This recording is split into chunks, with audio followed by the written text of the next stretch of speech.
Let's get more on our top story now, the attacks in Ankara. Galip Dalay joins me in the studio. He is research director at Al Sharq Forum. Thanks so much for coming in. You're welcome.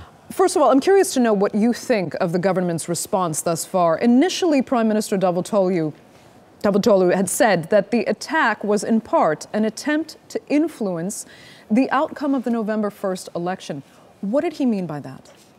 Well, it's obvious that it has an election-sensitive calendar. I mean, you know, we had a similar attack right before the June 7 election, and now we have a second one. So right here, we should not treat these attacks as isolated like terrorist acts. It's clearly a systematic act of terrorism. Like right before the June 7 election, and afterward in July, and now it is like, you know, right before November 1st election. But if this is the work of ISIS as it's suspected, what are they trying to achieve by that? Well, two things seems to me like quite clearly. I mean, like, you know, in the regional settings, it has been like, you know, it has been clear in the last 1 or 2 years.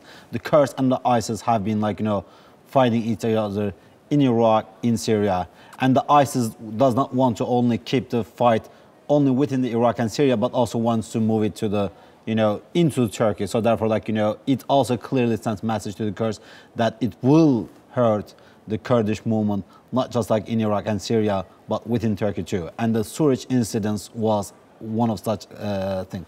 Secondly, the ISIS also has the intention of keeping Turkey outside of this conflict, outside of the Syrian crisis.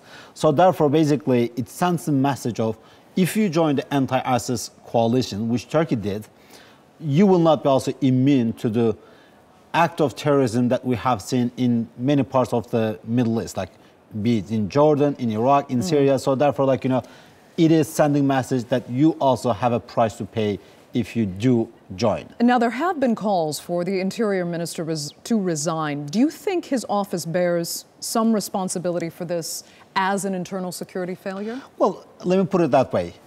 In any country, if there is an act of that kind, the official, to some extent, should be responsible for this. But then the question is, like, you know, to what extent?